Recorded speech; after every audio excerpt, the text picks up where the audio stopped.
back with another review. It's Rampage of 78 Designs. I'm here with Jeff, Rico Mortis. Rico! Did you Hello, how hear you that? doing? It's not supposed to be Spanish, is it? Rico!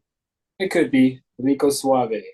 You know what else? I have a moth problem in my room. Isn't that the weirdest thing? I have so much costumes and shit in my room. There's so much clothes. It's like, dude, there's only I a can't couple remember of the them. last time I've seen a moth come I know, out. me neither, but hey, I guess because they're all here. But anyways, Uh, so today, of course, it's another Halloween review. Was We're doing Halloween 4. There you go. I got the poster behind me, bro. First of all, before this review, I went to Burger King to get some food, and there's some chick that was walking in front of the car, and pedestrians have the right of way, but it's like, dude, she's about to be walking into the drive-through line, so I'm like, all right. She like, we're at a standoff. I'm like, I'm just gonna go, dude. If we're in the street or something, I would have gave her the right away. But I'm like, I'm in a drive through. I'm like, I'm supposed to be here. So I go. And then she starts standing behind my car. I was like, oh my God, here we go. Fucking framing him the worst. So then I'm like, let me just get this order over with fast. So I talked to the guy. I'm like, yo, not yo, that's rude. I said, hey, can I please have a rodeo cheeseburger, which is bun, onion rings, barbecue sauce, patty, and cheese. That's it. And it's fucking delicious from there. And he goes, yeah, sure, one rodeo burger. He goes, oh, we don't have onion rings. I said, all right, let me just get two cheeseburgers. Then he goes, so you don't want the rodeo burger? I said, well, all right, yeah, I'll take the rodeo burger. Then he goes, okay, but we don't have onion rings. I said, then you don't have a rodeo burger. That's part of the experience. You don't have a rodeo burger if you ain't got onion rings anyways. So I pull up, and then the girl is like trying to talk into the fucking speaker to order food on foot. and and the funniest shit, you figure they'd be like, hey, go away, you're not in a car, something like that. Bro, they ignored her. It was the funniest shit. And there was a mad long line behind her of cars. And then she starts walking a little forward because whatever, they're not answering her after like 5 minutes. I was in a long line too, so I got to watch. And then the dude behind her that was about to order pulls up, and she goes to the dude. She's like, they ain't gonna answer. I was just standing there. Nobody answered me. I'm like, yeah, probably because you're not in a car. So when you know who won the pony, the guy that was driving behind her that was actually in a vehicle, they're like, yeah, what do you want? How can we take your order? So she's now like, oh, hell no. And gets in front of him while he's trying to order, standing in front of his past driver side, being like, what are you doing? You didn't answer me. They're like, dude, really? You ain't even in a car. Get the hell out of here, dude. And so I think they told her to buzz off. And instead of like leaving, she followed us like as if she was a car, stood in line. But anyways, Halloween 4. No onion rings. That's like so weird, right? It's such a staple thing for Burger King.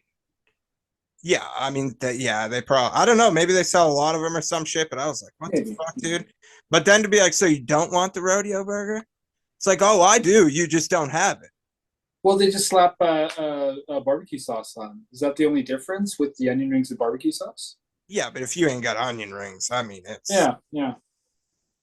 But anyways, all right. So Halloween 4, this is a good one. This is one of my favorite Halloweens ever, and I'm just gonna start naming these fucking moths for God's sake. So, anyways, we open October 30th, 1988. It's a thing on the screen there telling us how long it's been. So basically, this is 10 years later after Halloween 2.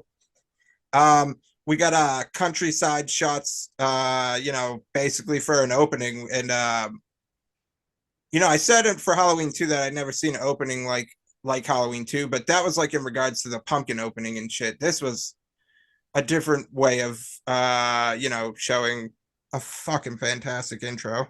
Yeah. Yeah, there was work involved in that. It was a legitimate. It was a deliberate thing to create that atmosphere with the opening because the director actually did some research into Halloween lore, history, and the Right. harvest and that sort of thing. So it's really effective. That's the beauty of the countryside. I thrive on it. Remember that? Loomis said that in what, Halloween 6 or something.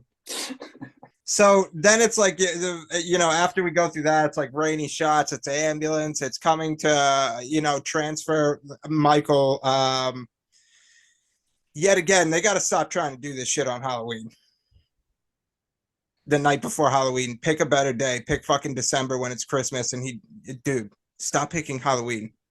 The only reason I could think that that would logically make sense is if in a court of law, you must be transferred at the time what the crime was committed or something. That'd be the only, but they never do that. So that's like, but if you wanted to do that in a movie world, that you could get away with that. If you wanted to say that in a movie, like, well, the court wants it to be on the, it's like, all right, whatever. That's fucking weird, but judges do maybe weird shit.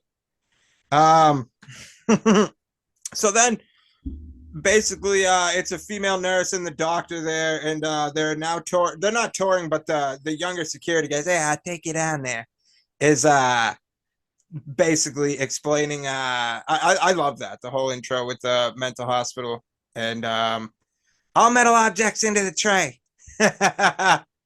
I don't know, this shit from that, I like the way his cuff was when he presses the button. I'll never forget that. As a kid, I used to be like, damn, that's like a perfect shirt cuff, just weird shit like that. It's so memorable for me. And then they go into before they get into the elevator, the fucking, you can just tell there's gruesome people in there. The dude screams there, and he's like, hey, Jesus ain't got, because he's like, Jesus, and he's like, Jesus ain't got nothing to do with this place, come on. I mean, it's such a small role, but it is so memorable, that guy. I've seen him in some other shit too, like in the later years, that actor. Oh, okay. God damn it, I hate when I say that, because I have kind of OCD where it's like, if I mention an actor and I don't know his name, I have to put the picture with his name up on the side here so you can see it. Well, you could always do that in post. Because if you think about it, people might be like, well, let me pause this, Google, I kind of want to know who that is. If I just put it up and tell you, then you can just move on, because I do that shit. I don't know if people have OCD like that, but sometimes I'm watching, I'm like, hold on, who is that? I pause it, I go look at who they're talking about. That guy, amazing actor, he's taking them down the hall. That now they end up in the elevator, and he's yeah, Halloween night. He murdered 16 people, maybe more. Just thinking about him gives me the willies. Man, I love that. I fucking loved that. And then when they fucking welcome to hell, and we get into where Michael's being kept, and he looks just like a Frankenstein laying there in the bed, and it's very, man, it's like, there was that was one of the first times you'd seen Michael looking human, no costume, just vulnerable, laying in a hospital bed. Mm-hmm. So the task now basically is checking out his vitals before they transfer him. And then we sort of meet Hoffman, who's a fucking asshole. And no, he's delusional. Yeah, and he doesn't have much love for Loomis. So I was just gonna get into that. Hoffman just being an asshole, hoping, the hope is that he'll transfer, retire, or die. It's like, hey, buddy, you could have stopped at retire. Mm-hmm. No, my hope is that the same thing. My hope is that he'll transfer or retire. There you go, bud, done. But he's like, more die. I don't like that motherfucker. It's like, you might as well have just said that shit. The classic theme starts up, which, she's like, all right, let's move him. I love when his hand kind of drops down there, and she's taking the blood pressure on his arm, and it's just like, damn, that's Michael Myers' arm. I don't know, it's crazy to think about. And then the worries about, like, keeping him heavily sedated. Okay, is he sedated? Are we gonna be able to transfer him? Yeah. So his vitals are checked, they're prepped, they take him across that rainy terrain there, bridge type thing with the whatever, over to the ambulance, and then Hoffman says whatever he says there about evil's in your hands now. What does he say actually? I don't know. He's your problem now, or something like that. Say that Michael Myers is in your hands now. Something like that. I can't believe I don't remember. Whenever that record button goes on, my knowledge just goes out the window. So, Yeah, so they're driving and talking about Jamie, his niece, and then he, sort of knuckles up. He gets whatever, you could tell there's a reaction there, and I still don't under and then he just gets so it's not much. It's like talking about Jamie real fast that pisses him off, and he just right there. It's he gets a thumb through the goddamn head. You ever seen the again, another blooper here. You can see the appliance, like the arm on like the end of the arm, the whatever. I would have thought that it was makeup, but I don't know. I'm thinking maybe it's a mechanical arm because you could see the end of it. I don't know why you would wear an Well, appliance. there is someone that actually owns that arm, right? Oh, yeah, probably what There's Dare. someone that we know.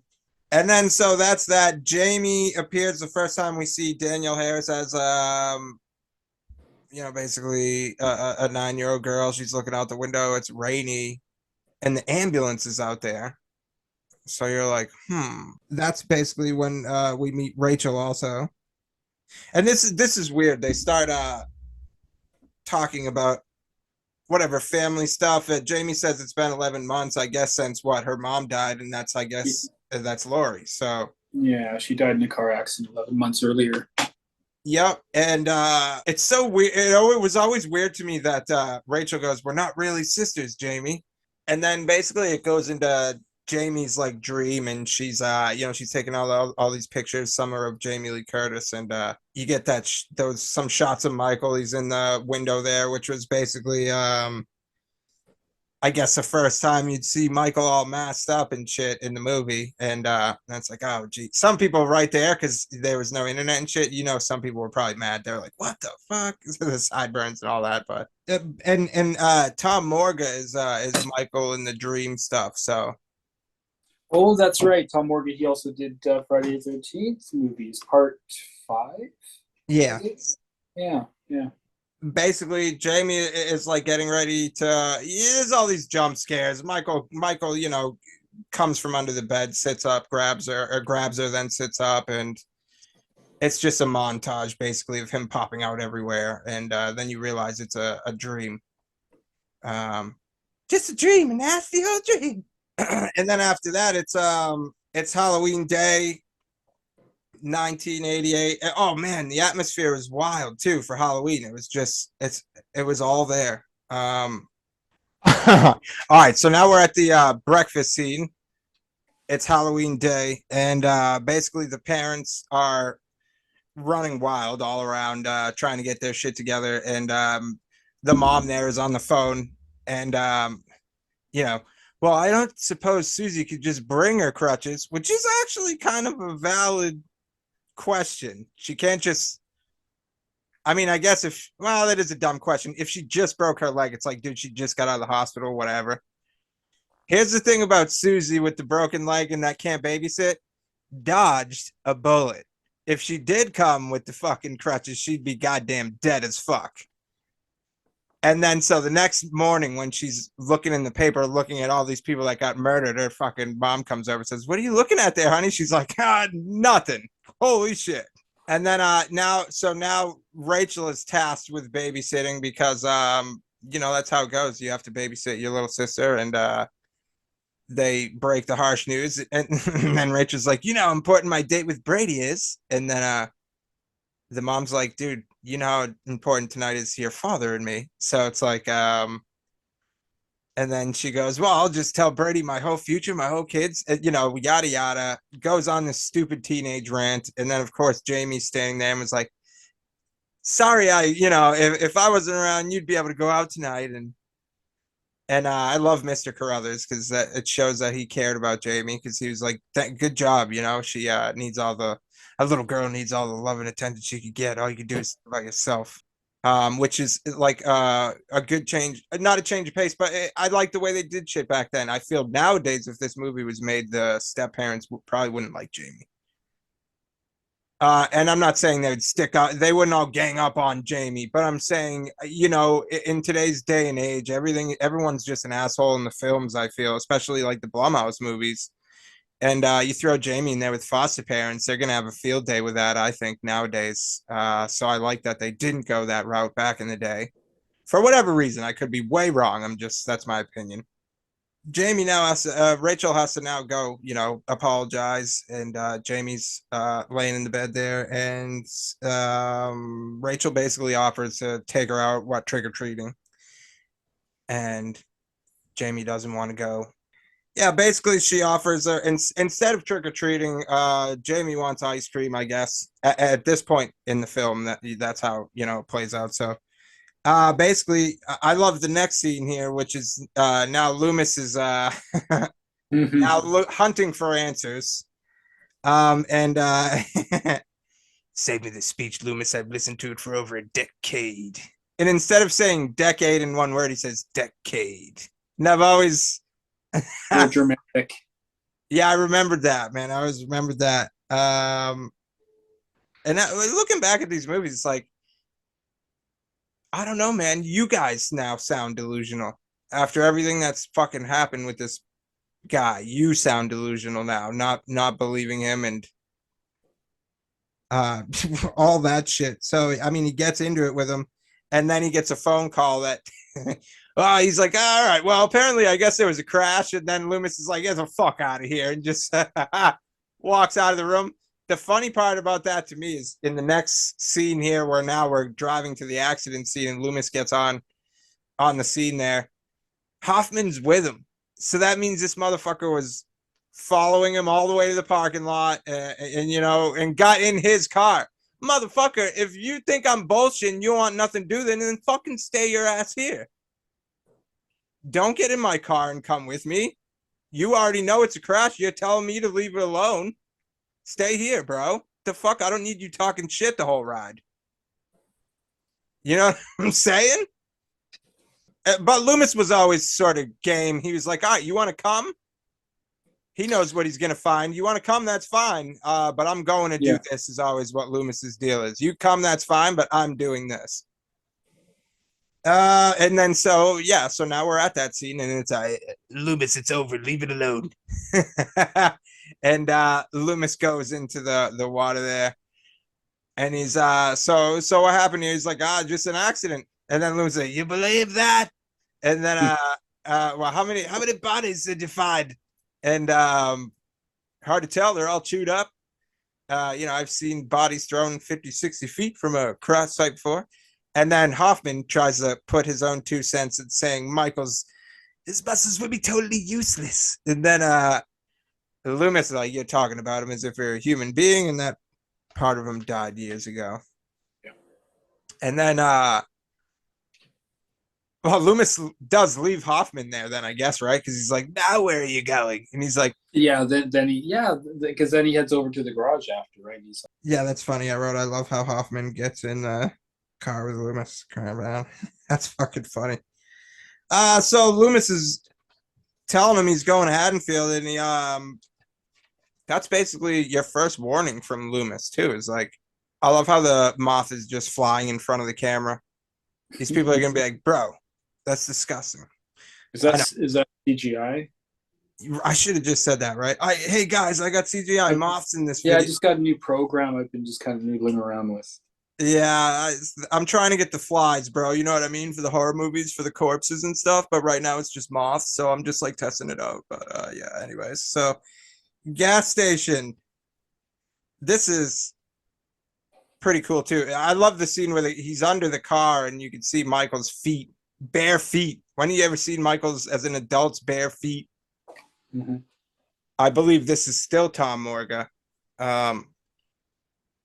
He's like, let me get a 916 socket. Loomis, Michael's like, yeah, sure. I'm going to put it in you, but yeah, you put it in your fucking chest, but I'll give it to you. And then you get the first shot of Bandage Michael there, which was fucking very scary, dude. Oh, I like it. And well, even the people that make masks of them and stuff like that, it's creepy. Well, it reminds me of sort of Darkman, that kind of look, right? But oh, okay, yeah. Yeah, that's what it kind of reminds me of. But I mean, that came out later, Darkman. But yeah, it's a different look for. Yeah, I do like that look. Yeah, I thought it was very cool that finally it's not just Michael appearing in the coveralls and mask, where they're taking you through a real. That's why fucking 4 is so awesome. They're taking you through every bit of it, dude. Show you Mm-hmm. how he gets the coveralls, show you how he gets the mask. Those are fans' favorite bits. Mm-hmm. Unfortunately, the coveralls are that he grabs. The collar is they had to button it because of the hockey pads, but also they had to button it because I had those coveralls. I had to get them for a cosplay. And the if you try to pop, you can't pop the collar; it's too small. So it just kind of flops there. But like if the mask is tucked in, it'll stay up. It was bad. They're bad. The Fisher stripe coveralls there. So you got the bad coveralls, and the FX director didn't know what he was doing. Rumor has it he tried to recast Kirk's, and they just came out terrible. Um, but you got to sort of respect that they did sort of come from a Kirk. But this is the main thing: is like if I say, oh, Halloween 4 is a great movie, and your main thing is, yeah, but the mask sucked, then it's like, dude, You're missing the point. yeah, and you're also not appreciating what went down at the time and how it had to go down, and that's what makes it history. So you're not appreciating the fucking history for it. Yeah. Yeah, we all wanted the fucking Nick Castle and Nick Castle mask in 4 because that's what the cover was kind of promising. And you didn't know that it wasn't going to be that because there was no social media. I think seeing like later seeing the actual screen used masks and that sort of thing, just how the imperfections and how blemished and with the wear, like with the flesh tones and that, Yeah. it is a creepier mask when you do see photos of that, of the actual screen used mask outside Well, the movie. do we? Okay, so once we get to the mask part, I wrote I got some cool points for that too. Cool. So yeah, Loomis now arrives at the gas station. Ironically, that or coincidentally, I don't. My ex girlfriend, used to grill the shit out of me because I used to use those wrong. Ironically and coincidentally, I didn't know the difference a long time ago. So she'd be like, "Ah, oh, you mean ironically?" And I'd be like, "Dude, what the fuck does it matter? You're ironically being a bitch while I'm trying to be nice." But anyways. And she was the devil, bro. Every fucking girl named Sarah on this planet is the devil. Sorry, bro. Sorry, dude. Sorry. What about Sarah Lee? She makes cakes. I was going to say, she makes the cakes. All right. All right. Sarah Lee might be forgiven. So back to the thing. Loomis is now trying to get gas, which is funny. I didn't know they used to have gas inlets behind the license plate in the back of the car. Oh yeah, yeah. Those are cool growing up. I mean, I'm a bit older than you, but I always thought those are cool. Like the first time I saw that, I remember it's like pretty cool. So it's a shot of basically peering out of the garage, and you can see Loomis sort of whatever around. I think that's supposed to be Michael peering out of the garage from that first person point of view. But ever since I was a kid, it switches back, and now you're at Loomis's view from where it was just looking. So theoretically, if you looked into that garage, you should maybe be able to see. I've always tried to see if Michael was actually standing there. Mm. And sometimes it pays off. Sometimes it pays off. I don't think he was in that scene. But if you do that, I'm telling you, do that in Halloween because sometimes it pays off. I found him a couple times in Halloween 4 that I'd never seen him before. Not on this watch. It was a long time ago, but it was very recent. So Loomis goes in, finds the dead body hanging by a chain, goes to make a phone call. The fucking cord is cut. Everybody's dead in there. If you look on the wall, there's some weird pictures on there, like Abe Lincoln and shit. Like, it's weird as hell. But this is just Michael standing in that kitchen now.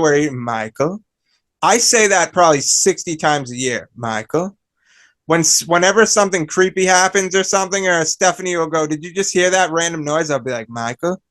And and then Mike's just standing there. It's so creepy with the bandage mask. You can't see a face, dude. Like, not even the black eyes. It's just blurred eyes. It's very scary. And Loomis isn't scared though. And it's very gangster how he just fucking tosses the cane to the side. and pulls the gun. He's like, well, I'm gonna need this and not this. So, and Loomis tries to reason with him. Michael is obviously not here, and then there's a lot of time. Everyone says he just disappears, but he doesn't really. If you watch when Loomis says he aims the gun but doesn't fire, and then I forget what he says before he says "God damn you," though. It shows Michael, and then when it goes back to Loomis, there's sort of like a good 4 seconds where Michael could have just walked away, like, and then it goes back to the frame of Michael in the kitchen. It's just the kitchen. He's gone. So he could have walked away. And Loomis is also, he's sort of pleading to Michael too. He's like, "Don't go to Haddonfield," you know. That victims, you know, talking, "Take me," you know, before he shoots. Which, Loomis sort of lost his mind in this. We'll go in it later too. He makes weird decisions, but here's the first, I guess, weird decision is like, if you let Michael kill you, he's not going to stop at you, man. No, he thinks he's offering himself up as a martyr, and that's gonna. It's just very. I mean, he's been dealing with years of anguish and torment, and yeah, there is a good point though, and that's a lot of people overlook Halloween 4 because they Oh, I'm naked without my hat. Let me throw that back on. I got wild hair. They look at Halloween 4 and they think, oh, 4th Halloween, how many times are you going to come back? If you think about it, Halloween 4 is only the second time Michael's has the first basically time Michael's returned since he was an adult. This isn't the 4th Halloween of Michael returning the 4th time. A lot of people know that, but they get it mixed up because it is Halloween 4. So they're like, how many times are you going to return? Well, this is only the first time he's returned. Yeah, so, it's the first return of Michael Myers. Yeah, and that's why it's called The Return. And basically, Loomis is might still be learning Michael. We know he spent a lot of time with him, but he's probably cycling through everything. Does Michael want this? Well, if I offer himself, maybe that'll do it. So he is sort of cycling through every possibility, but you know, I think more as the movie goes along, his fucking choices become just crazy. Which you're probably thinking now, how? But there's a couple instances in here I recorded where I'm like, oh man, he's like losing his mind. So Loomis takes he hears Michael slam the tow truck door. That tow truck was very creepy, dude, that he takes off in. It's just some vintage rusted piece of shit, which somehow spits fireballs like a fucking Twisted Metal fucking vehicle. And so Loomis, dude, literally just spits a fireball at the pole and takes Loomis out there. He has to dive for safety. And you know, Loomis is pretty accurate, but for some reason he popped off like 10 shots. I don't think he nailed that thing once, dude. Bad shot. But that's all right. So all right. So now Jamie's at school, and this is basically just the scene of the kids.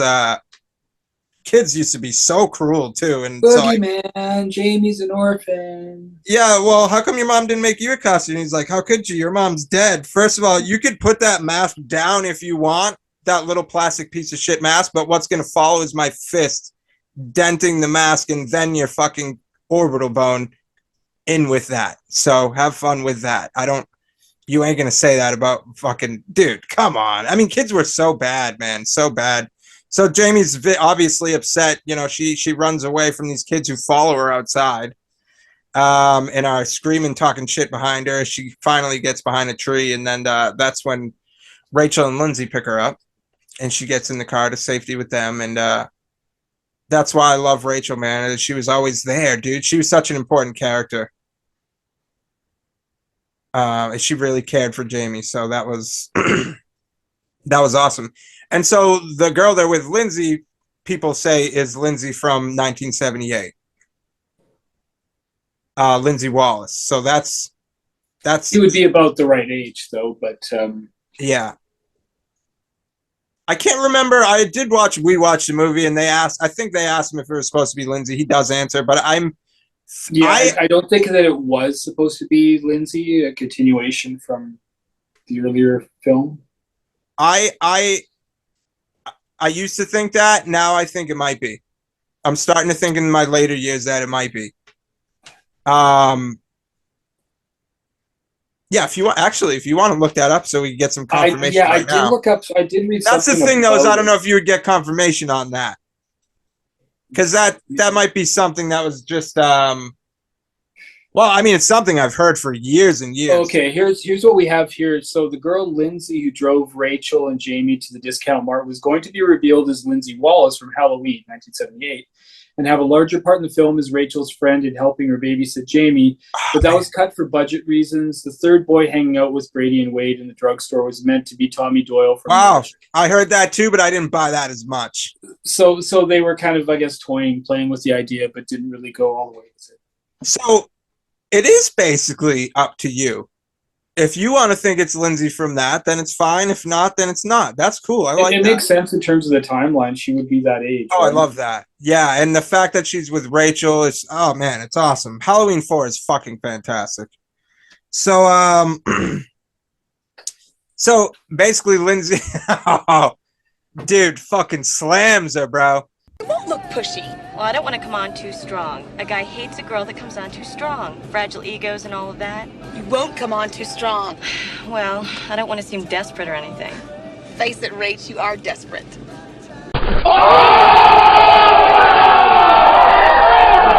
I just thought that was such a slam. I was like, damn, bro. But you know, sometimes it takes a friend to let you know, hey, you might be a little desperate. So they turn to Jamie sort of for answers, and Rachel's like, "What's it gonna be? You know, you want ice cream?" Or and Jamie's like, "I want to go trick or treating like the other kids." And I think what happened to Jamie at school is really what made her decide that she wanted to. She was like, "Okay, I'm not. I'm gonna be one of the normal kids.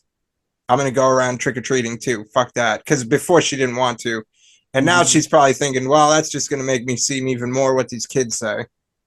Now I guess Lindsay, right, is like, so where am I taking you? The discount mart or whatever. So they go to the place called the discount mart. And the first shot of the discount mart, you could see, I guess, what Michael's tow truck in the street there.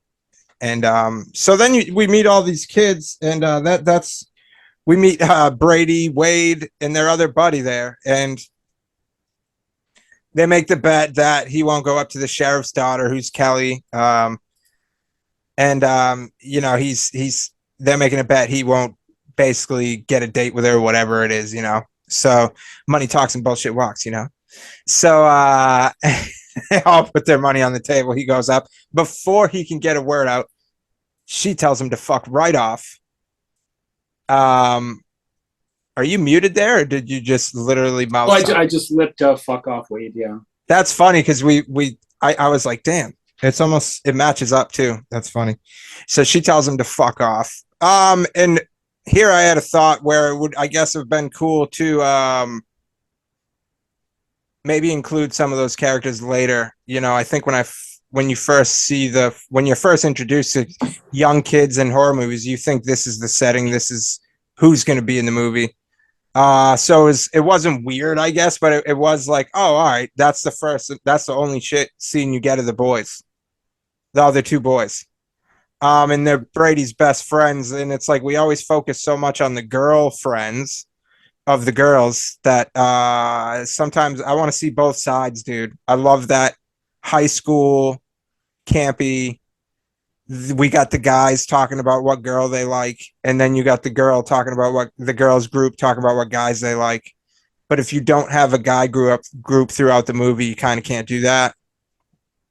So but it's fine. That wasn't a flaw for me. I was like, oh, you know, now that I'm thinking about it, I'm older. I'm wondering why they I don't care. I love the girls, but I'm just saying, like, I wondered why those guys weren't utilized more. If you have them, you know what I mean, at your leisure, how come they're not more in the movie? I don't know. And they were funny. You know what I mean?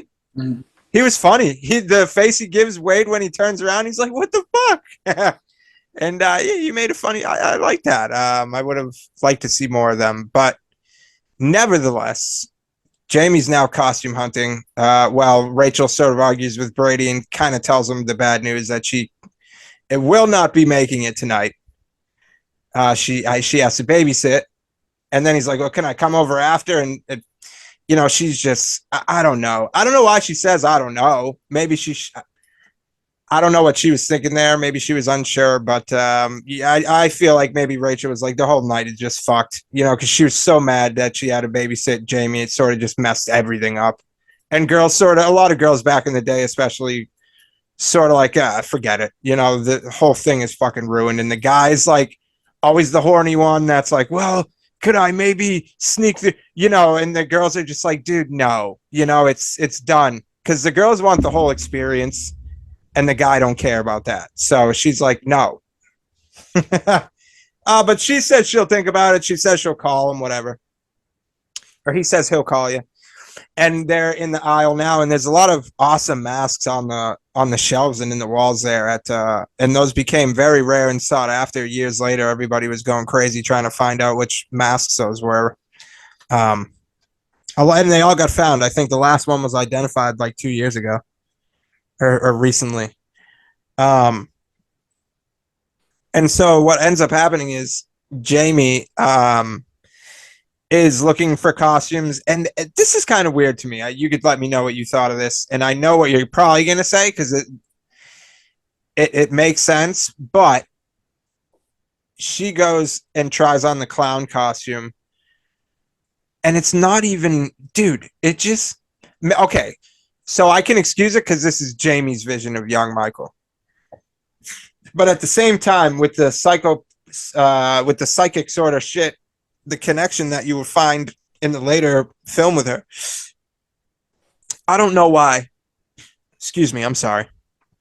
I guess I didn't understand why her vision of Michael wasn't more accurate. You get this loose depiction of Michael. The kid that played him is fine. We don't need it. It's whatever. He even looked younger than Michael, maybe. So you get the loose depiction with the even looser replica, and it scares the daylights out of her. And Michael picks the mask up from behind, and that's why this brings me to the mask, which is maybe you could see the Michael mask behind. It's got the sideburns on it. Firstly, though, what did you think about? What is your thought on the clown? The choice for the clown suit. I don't know. I guess it is what it is with Michael in the mirror, but. Yeah, I mean they're trying to go with like feel the first movie. You mean with her outfit, right? Yes, but I actually have another point. The reason I forgot to say this to you. The reason I think it's more inaccurate than it should have been is because you'll find here later when they're going through the pictures, you do see a picture of young Michael, and it's not the '63 clown costume. It's the clown costume that Jamie has. So. Oh, okay. I didn't notice that. This would have to be, but it's just a movie. So maybe Michael was a clown every fucking year. And that wasn't Michael at 6 years old. The kid looked a little younger, maybe. So maybe that was Michael at 5 years old. Maybe he just loved being a clown every year. Yeah. Yeah. And yeah. I was about to go into the book. I need to not do that. So yeah, that's the choice they went with for the clown. It still looked great. It's very memorable. And it sort of leads me into the mask because he grabs it there. That's sort of why I guess people should sort of give the mask a little bit of a break because it's something. When you go to the store, you see that shitty ass mask back in the day. That's the route they went with in Halloween 4. He just goes to the store and grabs any old mask. It's not the mask that you don't understand how he got it and it looks great. You don't see how he got it. That's basically most of the other masks, But here they gave you just the basic Halloween mask, which I thought was, it makes sense. It's just a mask from the store. Mm-hmm. What do you think of that shot of Michael? I thought it was very fucking scary when she backs up and Michael is just behind her, like he's so huge. Yeah, the Nightmare Man, she called him, right? That was yes. Yeah, it's kind of it's kind of building things up, right? And just like you're sensing that terror that she's feeling. Because you've seen all these scenes since the first time when she sees him in that dream sequence or whatever. Yeah. And a lot has happened in between that, so they need to return to that, right? So you get that sense of dread again because it's been relieved by all those other scenes leading up to it. And like Rachel and Lindsay pick her up. They're going to go for ice cream. They're going to the drugstore or whatever. They're going to pick out costumes, and things are kind of trucking along, right? They have the comic, sort of the fuck off Wade bit, that sort of that comic relief moment, and then it goes back into the sort of the Nightmare Man, right? Right, and so of course they think it's just a costume that scared Jamie. And we won't get into how they maybe should have checked the cameras and made sure nobody was there and stuff like that. And how there is an item missing from the shelf, but maybe not in the 80s though. It was a very different time. A very different time. Some people. I wasn't even alive in it. Actually, I was alive in 88. That was the first year. I was born in 88. October 6th, 1988. So it's like, even I understand how different it was. I was 18 at the time. How different was it? Like, how different? Like, it just doesn't seem like it was crazy, dude. Just like in 1988, I mean, we didn't have internet until later in the 90s. Yeah. Back then, like, we had pen pals. Like, seriously. I was a member of the Heart fan club, and I met other Heart fans and would write to them back in around 1987, 88, 86, 87, 88. And so things weren't so immediate, right? Like, we could stream music, we could do all that stuff. This was like back in the video store days. You had to kind of defer gratification. Things weren't just immediate, right? Even communicating with people, right? Letters back and forth, right? Yeah. Weeks apart, it's crazy. Totally different. We didn't have the communication, right? That they can, like in schools, with texting, with social media, anything like that, right? We had school newspapers, and so information is very slow to get out, even in magazines. And so that also causes people sort of to act different. So the way people acted, it's like, if you weren't alive then and you don't understand it, then it's almost like you could say that the acting is whatever, but certain instances in this film you can't say are unrealistic because you haven't lived through that time. People were very different, man. Yeah, well, even look at Wade, right, and stuff like that. We don't have like, hey, hit me up, what's up? Yeah, that kind of thing with texting. It was a different thing. We spoke on the telephone. That's why Wade's got balls in terms of etiquette, right? Yeah. Like even when I was a teenager, I wanted to learn about different models of electric guitars that the different companies had, Gibson and all that stuff. So I couldn't just like go online and look it up. I might find ads or something. I actually wrote away for catalogs to find out the products. It was crazy. Yeah. All right. So Rachel is pretty much distracted with Brady, and Jamie gets swiped out by Michael. The mirror breaks, and now we get Loomis hitchhiking. And here you have yet another example of kids that used to be assholes. Use them, God. They leave him in the dust. Literally, he's choking up on dirt and shit. And then that's when you meet Reverend Sayer there. His car is creepily just there. And then Loomis gets in that car with the car with him, and they start. And he's like, we all got to find our own way somehow. Does he say bullshit when he sneezes, or is he just sneeze? I always thought he said bullshit. Oh, I don't know. Go back and watch it. Bullshit. It's another comedic, break. It's a funny scene. I love it. So they share some booze together. They talk about hunting the Antichrist, whatever. And now it's when we get to nighttime. We get some more Halloween shots there. The parents are getting ready to head out, and Rachel tries to call Brady, and he's not there. So the parents have now left, and it's just Jamie and Rachel. And Jamie gets in her costume quickly, and they now head out trick-or-treating. And then immediately when they leave, Michael goes inside. You could tell it's Mike because of the burnt hand. That's when he's going through all the pictures, and that's when you could see that he takes out a picture of himself as little Michael in the clown costume. It just don't look anything. That's probably why you didn't notice. It doesn't look much like it. So Loomis meets Meeker now. He rolls up to the sheriff's station and Meeker's not buying his shit. And I love that Meeker goes to walk away and then his deputy stops him and kind of makes him pay attention. And 6 bodies, sheriff. A filling station in flames. It took me a year to figure a long time to figure out what the fuck Loomis was saying. A filling station in flames. I'm like, what the fuck was he saying there? But Meeker was a fantastic character. He starts taking it serious. He's like, all right, let's check the story out. And then he's like, let's assume what you're saying is true. And then Loomis is like, it is true. And he's like, all right, it's true. I love that, dude. So that was pretty good. And now they decide to go check on Jamie basically because Loomis tells Meeker that he's after him. He's not here and none of that bullshit, and he's telling him he's there. So they're like, all right, we're gonna go. So now back with Jamie. Jamie meets up with these like kids who like say she has a cool costume. She doesn't get that much. She doesn't get attention much. So Rachel understands that and lets her go with the kids trick-or-treating at that house.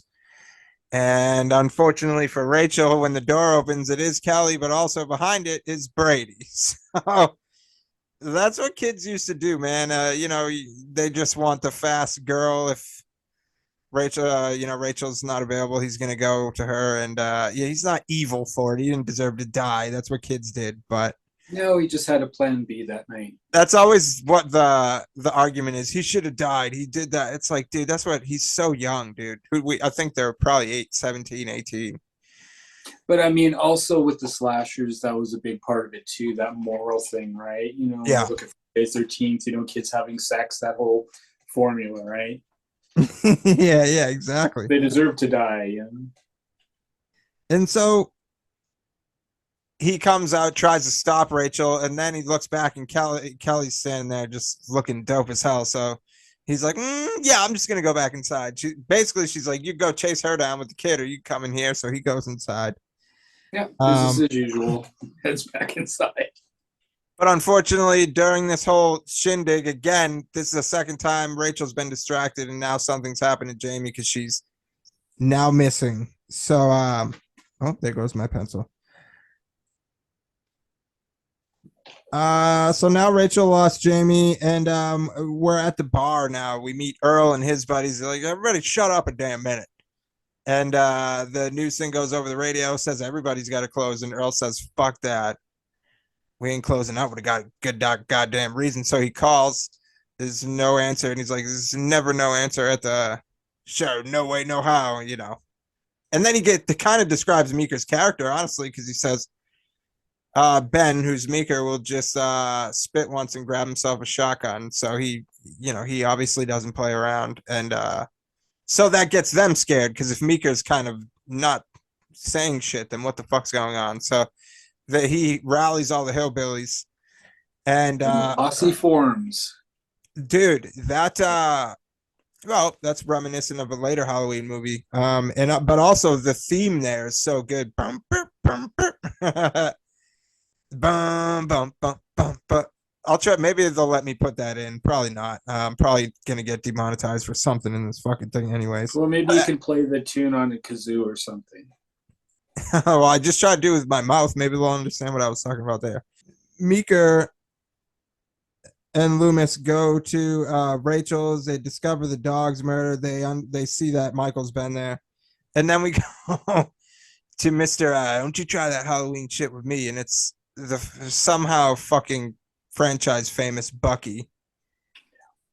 I think it's just a joke, but everyone gets a goddamn kick out of that guy for some reason. So that's another little kind of comic, a little break, right? It's humorous. So he tries to take off to call the police, and Michael is like way behind him, and then is just behind him, throws him into the electrical thing, and the power goes out mostly in the town. If you there's depending which Halloween 4 you watch, it's I don't know which one it is, but either whichever version, but one of them's like longer. It's like he's electrocuted for a little longer, and the sparks kind of do like a rain. It like rain sparks rather than just. I think on TV it just blows up and goes to the next scene. But there is a longer version of it. Just it's like a wide shot of the whole power plant, and it's just a massive explosion, and then just it rains sparks, and it lets it rain all the sparks before it cuts and shit. You know what I'm talking about, or have you not? Maybe I'll try to find it if not. Yeah, I can't think of that. I'm thinking of part 6 because they had an electrocution, 2 different versions, right? Oh yeah, no, it's Bucky. It's just a little longer. So now we see parents picking up kids. The town's starting to panic. That's why a lot of Halloween in there still. Rachel's looking for Jamie, and Jamie's still roaming around.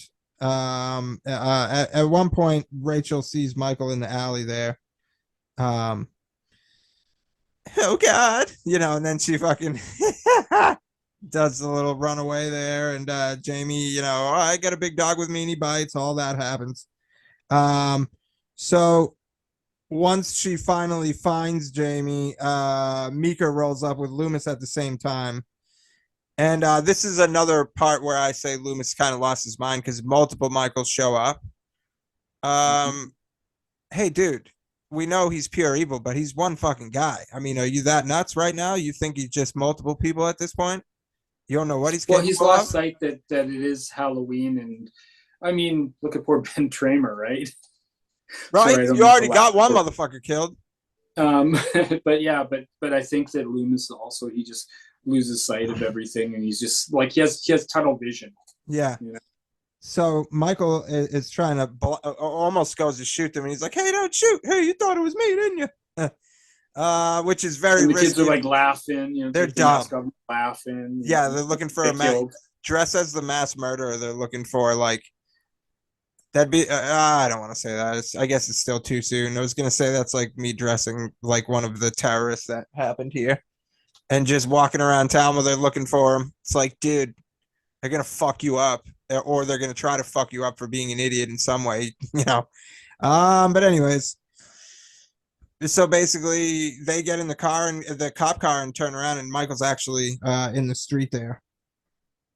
Which it's like, hey, dude, look in the rear view. This is something I wish we would have got to see, which is they roll up to the police station. It's all fucked up, all the body parts and shit. I wish we could have seen that. That would have been fantastic.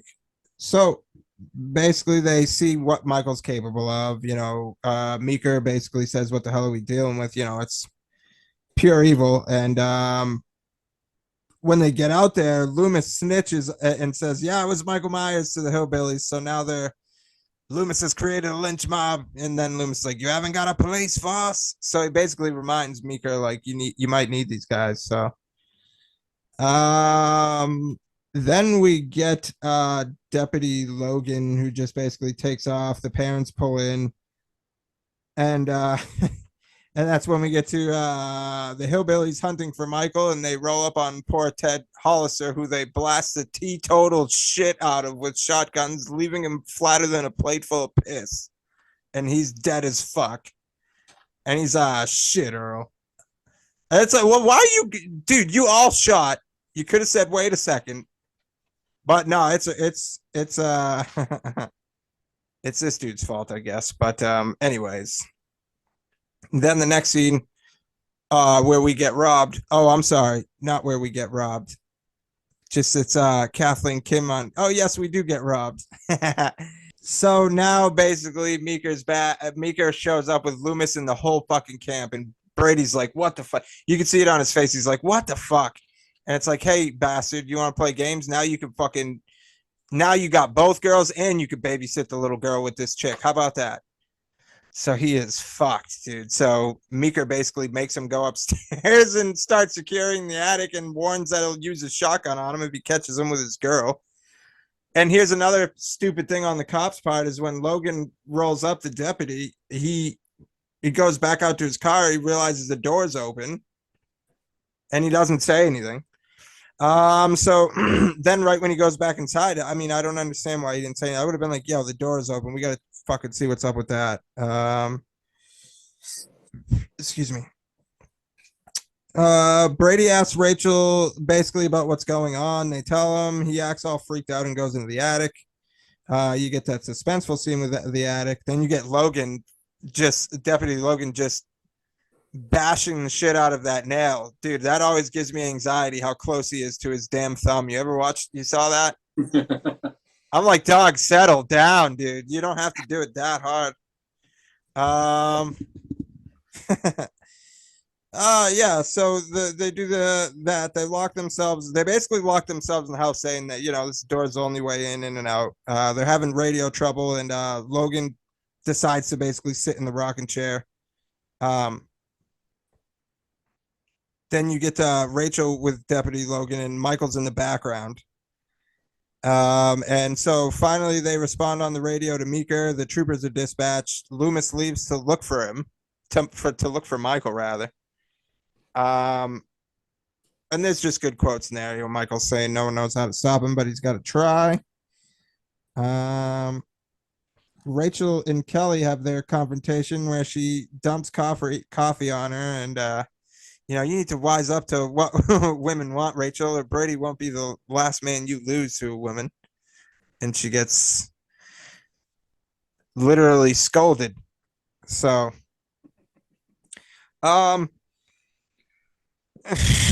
yeah, they have the confrontation, and then it goes to the scene where the radio's still going off. You can hear the commotion in the streets, and they say, dude, just shot Ted Hollister by mistake. That's the funniest fucking thing ever. And then he's like, Jesus Christ. So they know they got to get out there. Rachel's ordered to stay with the radio. Logan gets basically chewed out by Mika because Logan's saying this is all bullshit. And Mika's like, dude, if you saw the police station, you wouldn't be saying dumb shit like that. And then it goes into basically Kelly goes to made Deputy Logan some coffee. And then you see that it's actually Michael in the rocking chair, which is fucking scary. And then he pops up with a gun. Here's a little trivia. Do you remember the second time, maybe the only other time Michael had a gun in the franchise? Oh, like not including this movie then, right? Yeah. Because this is the movie I always think of the rifle, right? That's going to be a tough one for you because I don't even think it was in the theatrical. All right, so from here on out, we're going to be switching to Jeff's point of view. So it'll be Jeff. You'll see Jeff in just some video stuff. I'm just going to be on audio from here on out. But yeah, Kelly gets the shotgun basically, and the other Halloween where the only one where Michael really uses a shotgun, I think, is Rob Zombie's Halloween where they're transferring him, and he takes that guy from behind, and yeah. So Kelly gets murdered. He puts the shotgun through her, and she goes through the wall. Rachel finally responds to the radio call, and okay, over and out. She acknowledges the troopers. Rachel then finds the bodies, and Brady shows up. Which, dude, it's metal. God damn it, it's metal. She said we're trapped in this house. She has the right question. What does that mean, bro? Just shoot the middle of the fucking door with the 12 gauge and run through that shit. Stop shooting the lock. Shoot through the middle. A shotgun blast is powerful. So yeah, he just gave up right away. He's like, yeah, we're trapped in this house. Okay. But if they did get through the door, then it's not how the movie's supposed to go. So sure. Then Rachel runs upstairs. Brady's telling them to get up there. You see Michael start coming up the stairs, which is mad creepy. Very creepy shot of Michael here. Michael. Oh, that's funny, actually. How I just said the only time Michael ever probably held a gun was with Meeker, when he actually holds the gun in this scene too, because he takes it and. Yeah, this is the scene that I always think of with Brady. Well, he tries to hit him with the gun. There's some good shots there. He tries to punch him like an idiot, gets his hand broke. Yeah. Whatever though. He gets his neck snapped. They run upstairs and try to barricade Michael from getting up, but it doesn't work. Then you get the whole rooftop scene, which was all right. I would say that might have been the lower part of the movie. I didn't care too much for the rooftop stuff for some reason. Really, I like it. Yeah, it was just I don't know. Maybe it did what it was supposed to do. It's too much anxiety, and I'm just like, let's get away. I like just I don't know. But anyways, she ends up lowering Jamie to the ground, but she falls because Michael's about to stab the piss out of her, and Michael gets down there pretty damn fast. So you think Rachel might be dead, but Jamie runs off, ends up running into Dr. Loomis. They decide that the schoolhouse is probably the best place to go hide. They go there, and I love how Loomis shields Jamie. You know, when he shoots the door to get in, it just very nice of him. They get in there.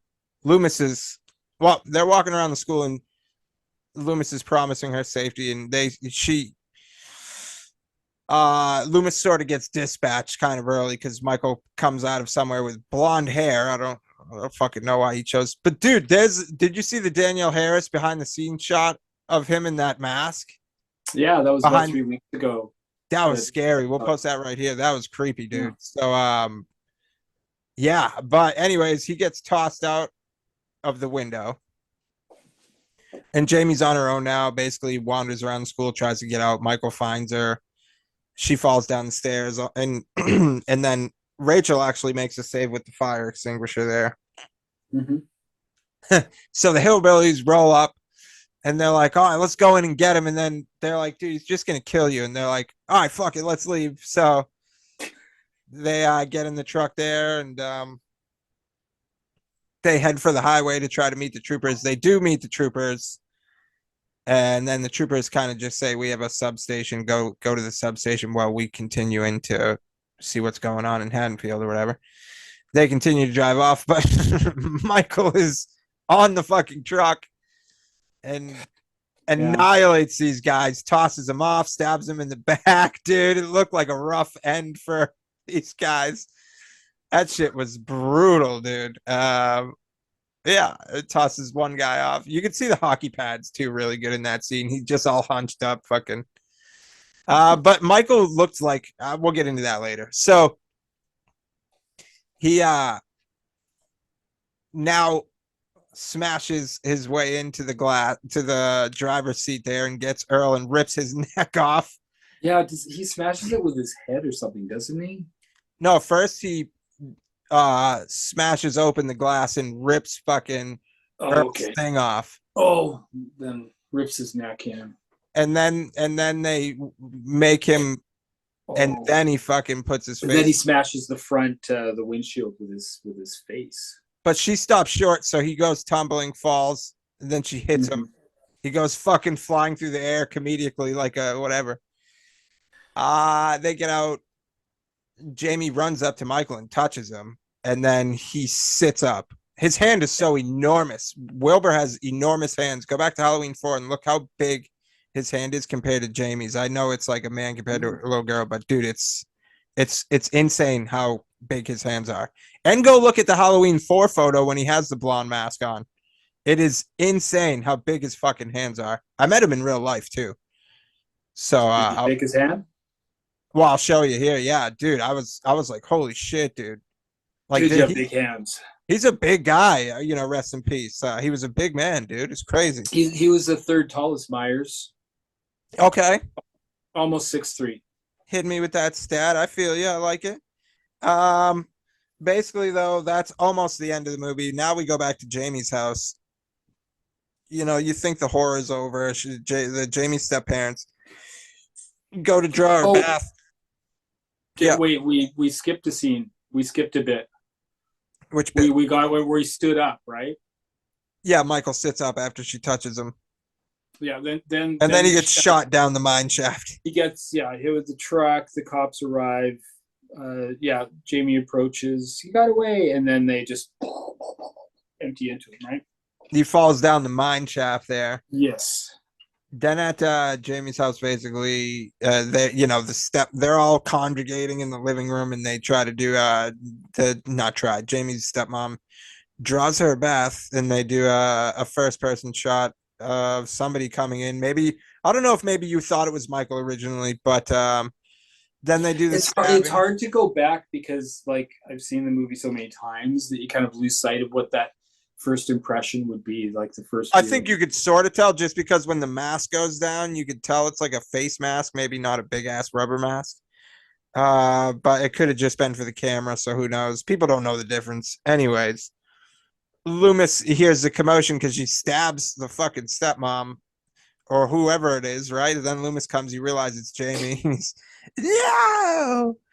And Ben stops him. This is this like third time an officer has had to stop Loomis from Loomis, he almost shot Ben Tramer. If you we should do a video once on all the charges Loomis theoretically would have racked up over the series.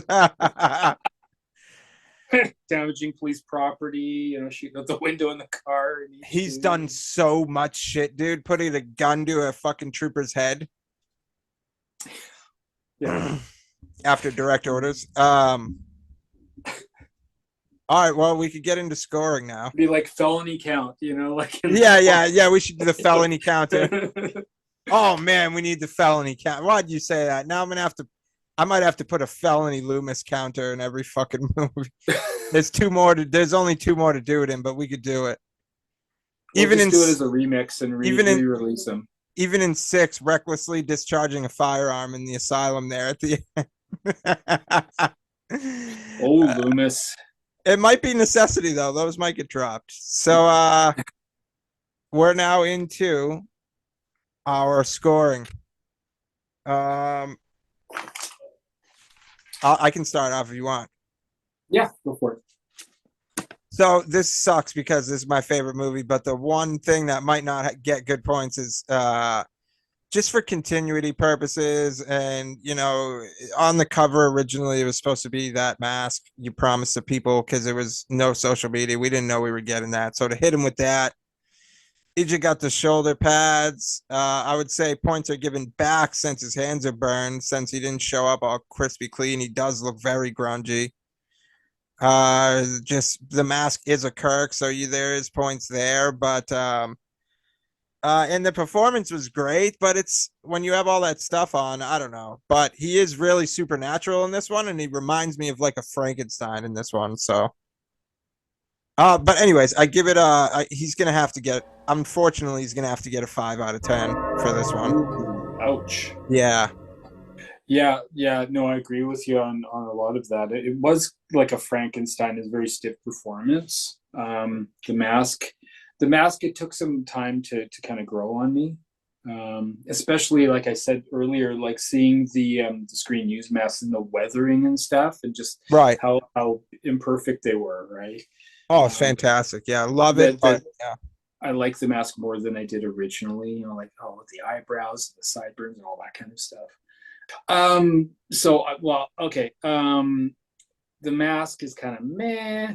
The shoulder padding and some of the scenes are just but I really do like they often showed Myers in sort of reflections, kind of off center, had more of a mystery, in the lighting I liked a lot. So it would have been, I think, about a 6 for me, but I gave it a 7 because of some of the scenes where you saw the lighting in the house and the alleyway. Right. That he did look kind of creepy, although it was a very kind of stiff performance. These main characters for me were some of the best in the franchise. That everybody liked each other. Well, I should say for once everyone wasn't a dick. Everyone wasn't fighting each other. You got some dickheads that they were mostly kids and teenagers. And it was a little more realistic approach. Everyone had a great relationship with each other, and people took care of each other. Even Brady stepped up at the end. So dude, I went 8 out of 10. I fucking loved all the characters. Dude, these scores are a little out there for me, but no, I agree. I gave it a 7. I mean, Loomis is great, very entertaining. Like every scene that he's in, I do enjoy. I found Rachel, Ellie Cornell, who played Rachel, to be pretty lame, and she could have been replaced with another actor. I think that's how. Oh yeah. Yeah. I don't know. She just lacked charisma, or just, I don't know. She was kind of boring. I don't know, but yeah. But I mean, the character's like that too, right? So, which explains I just What appreciate killer. how I just like that they didn't go the route of making her a dickhead. Like she did care for Jamie. Mm, It's yeah, just so, good point. She it's did just show so it's care. so off-putting when they do that. Yeah, she did display like a lot of empathy in that towards Jamie. Jamie Lloyd, yeah, it's great. Danielle Harris, that was her first role. Apparently, the character, she was 10 when they shot it, probably 10, 11. The character was supposed to be a 7-year-old, but she was more like a 10-year-old in the movie. She was And great. 4? I thought she was supposed to be 9 and 4. Well, I read 7, but Maybe she's I supposed to just be 8 because a year later, Loomis says someone dug up the coffin of a 9-year-old girl. What do you think? You're 9 years old, aren't uh, you, Jamie? well, I'm just thinking in terms of the timeline because Lori was in high school, so I think they gave it a few years before she Well, died. that ain't gonna make that. You know what though? That part's not probably not gonna line up. I think if you go to that aspect Oh, of it, okay, yeah, it doesn't really yeah. line up. But I think she was supposed to be 9 years old in Halloween 5. Okay, it was a good performance. Um, yeah, I like Ben Meeker. Oh my God, yeah, He's great, right? I remember seeing the actor actually in later on in like some commercials and I think some Canadian TV. I don't know if he's Canadian. I'm not sure. But, dude. Keep going. My bad. oh no worries. So it was good. Dr. Hoffman, you saw like a bit of him. He was a dick. He was good. Well, I was gonna say for Meeker, they have that epic original ending where it's supposed to be Meeker and Michael battling it out in the basement when the whole house catches on fire. I would love to see that. Mika was amazing, dude. He did his fucking job to the best of his ability with what he was up against. And Mm-hmm. Mm-hmm. he didn't play around. He wasn't stupid. He took Loomis serious for fucking once. I was sick of seeing that in every Halloween. Everyone's just, oh, you're crazy. So they had Mm-hmm. some people doing that here because it is a bit of an outrageous story. But finally, he went to the police and they took it fucking serious because it's their job. Yeah. Yeah. Um, and the Halloween atmosphere is some of the you make a Halloween movie, this is what you should probably be striving to go for. And it's about as good as it could be for me. So I went 9 out of 10 on the atmosphere of Halloween. It's Yeah, we're close. I gave it nearly an 8. impeccable. I'm trying to kind of think of a movie like maybe Trick or Treat or Oh uh, man. That's why I even can't watch Trick or Treat because I'm like, if Michael was in this, it'd be fucking epic. Because yeah, the no, that's what I scenery is consider crazy. like would be like your 10s or something, your 9 10s. So I gave it a solid 8. The intro is like really solid. And it inspired our friend Darren Jones for Halloween Resurgence that he made like 10 12 years ago. So plots and storylines. Well, when you think of a Halloween movie, it's Michael has escaped and now he's loose on the town and Loomis is following him. I don't know how it gets much better than that. So again, I would have to go. Well, I did. I won't. I'm gonna have to go like with a 9 on that as well. Okay. Okay. I I just gave think it it's a the only deterrence to where I wouldn't give it a full 10 is because if you had this where Jamie wasn't maybe his niece or something, then if this was just a random family that Laura used to babysit Jamie, you know what I mean? mm-hmm, Or mm-hmm. something like that, and now Michael is fixated on Jamie. That's fine. I don't think you had to go the full family deal. So that's the one point I would have to take off in the story. It's just, and then the kids in the store there, if we could have had more scenes with them, more kid centric, teen centric. But Mm-hmm. other than that, yeah, I mean it's the basic Halloween story. Yeah, I think it was well balanced. Originally, I was thinking there wasn't as, I mean, it had a logical flow to it and a good pace. I gave it a 7. With this, I'm just trying to think. I would probably give it higher if I'm just looking within the franchise, within the series. I would probably go higher. I'm trying to think kind of in general terms in terms of plot and storyline. I thought it was great because you had the characters, they were in the side characters. There was humor there. You had it wasn't too gratuitous, like it was really well. I think it was well balanced, and it's a film that's very watchable and rewatchable. So Yeah. kind of timeless. Yes. Um, well, the side characters, when you think about just the police department there, which was absolutely amazing there. Yeah, some of the side characters, well, it would have maybe been bumped up if you had again those kids there all involved. And then the hillbillies were funny. They're dumb as hell, but they were very helpful. They wanted what was best for the town, and they were way better than the mobsters in a later Halloween movie. Um, yeah, I love the side characters. This might be my highest scoring Halloween movie. It's going to be another 9. Wow. Yeah, I So what love did you this give movie. side characters? Side characters is another 9. That's a 9. Okay. Okay. Yeah, I went with a 7. I kind of put like characters like Wade was almost a side character. There wasn't really much of him and stuff like that. He was hilarious. Earl and the posse members. Reverend Jackson P. Sayer, like I love that scene, right? Like Yeah. It's a little scene that just kind of adds to the movie, and it's nice to have a bit of humor there too, right?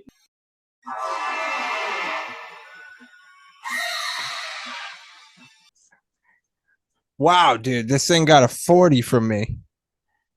Whoa, I got a 36. So this is it the gives thing an too. average of 7. I understand Halloween 78 scored better, but you got to understand I'm not scoring what I like better. I'm scoring the technicalities, and I think Halloween took a hit on the Halloween atmosphere and stuff because the budget was small. So I couldn't have scored that high.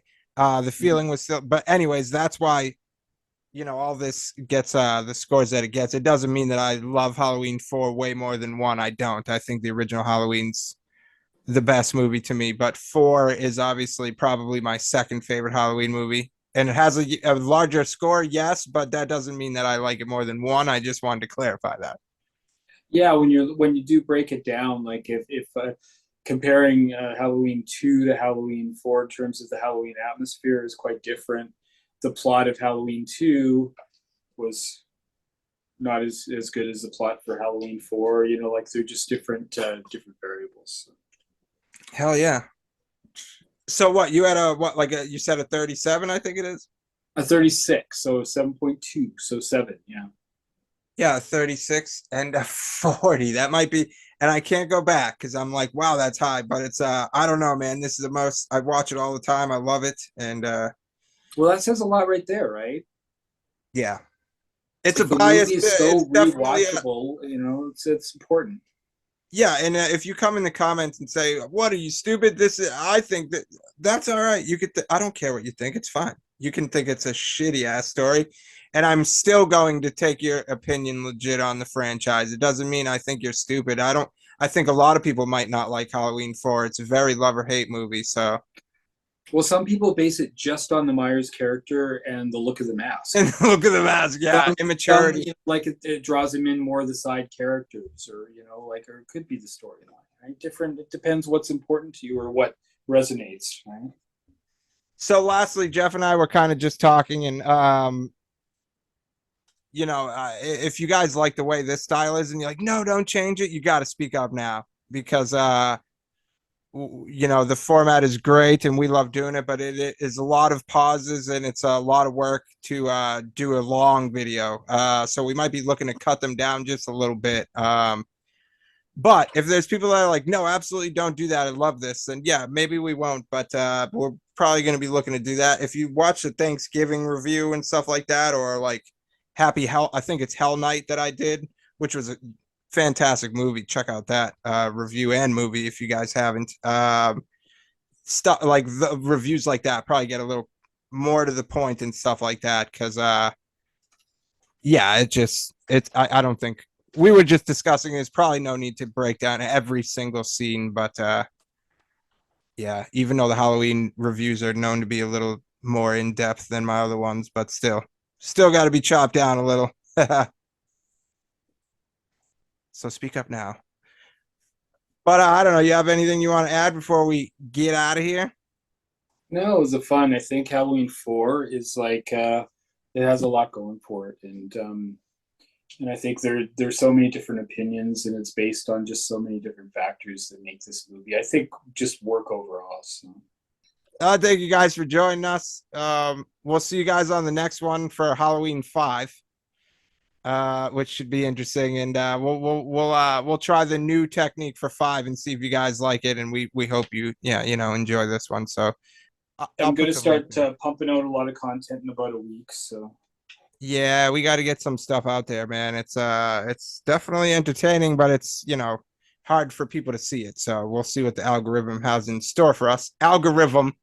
And we'll catch you on the next one. all right, See you guys. Peace. peace.